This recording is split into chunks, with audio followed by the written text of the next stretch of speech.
Hello everybody, and happy Easter to you all. Have you ever thought about Easter and history? Really thought about it? Does the word unexpected come to mind? Is this how you would have written a story about a conquering king? If you were a Jewish person, you would have written a story about a boy born into a royal family who grew up to rule all the nations on earth in peace.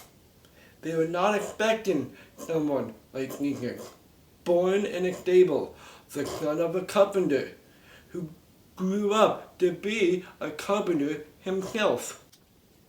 The Pharisees and leaders of the Jewish religion would have written a story about a boy who grew up to bring God's peace to earth by teaching and enforcing God's law and traditions.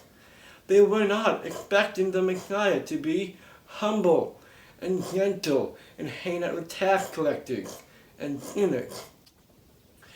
The Romans would have written a story about a boy who grew up into a mighty and fearsome warrior king capable of overthrowing Rome.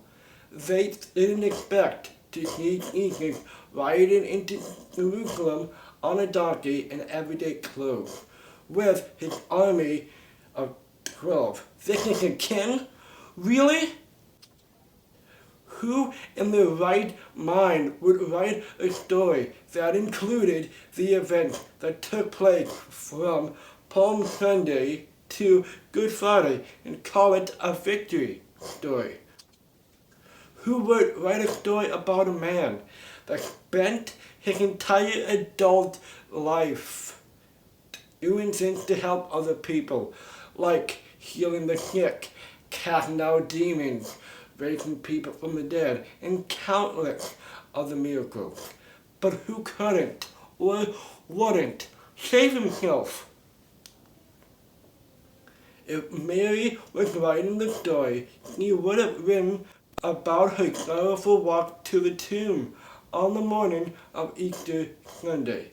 She would have written about the people that helped roll the stone out of the way so he could prepare Jesus for his burial. He would have written about unimaginable grief. Thankfully, God was writing this story and not us. Thankfully, God did the unexpected.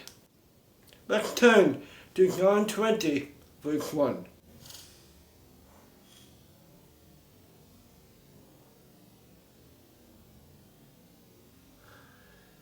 Early on Sunday morning, while it was still dark, Mary Magdalene came to the tomb and found that the stone had been rolled away from the entrance.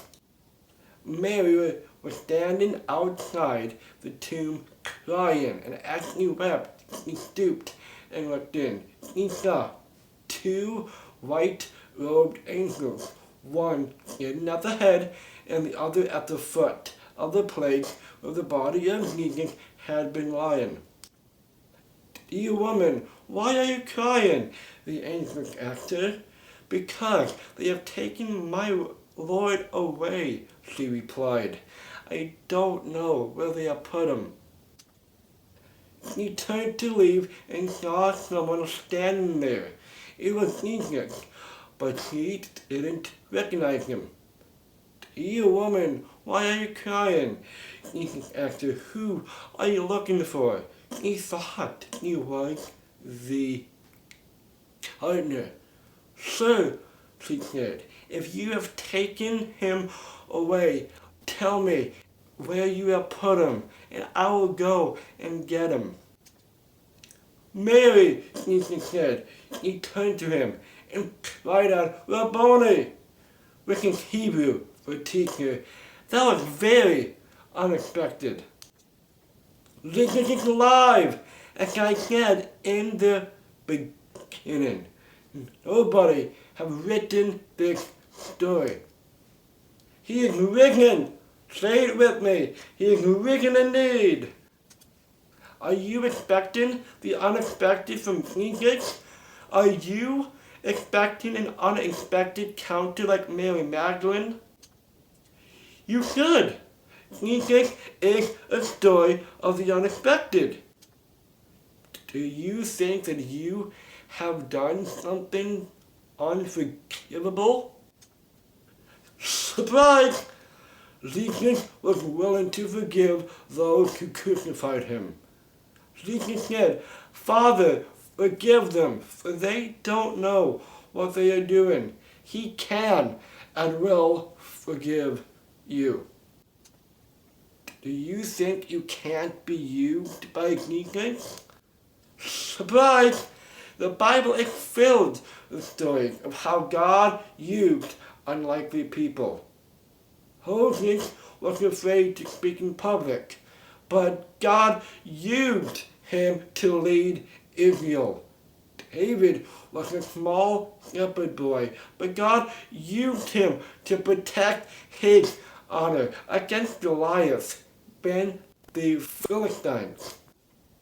Now, all glory to God, who is able, through the mighty power at work within us, to accomplish infinitely more than we might ask or think. Do you think you always have to be scared or worried? Surprise! Jesus can give you a peace that will blow your mind. The Bible says it this way: don't worry about anything. Instead, pray about everything. Tell God what you need and thank Him for all He has done. Then you will experience God's peace, which exceeds anything we can understand. I have a personal experience with this one. I get very anxious about delivering these illnesses live and in person, to the point of not doing them. But when I remember to pray and thank God for the opportunity, He miraculously removes the fear when I step in front of the crowd. Miraculous signs and encounters with Jesus aren't just Bible stories of old. They still happen today. Jesus did the unexpected on Good Friday and Easter Sunday so that He could do the unexpected through you. Expect the unexpected. Happy Easter, everybody. This is William, and I am signing off.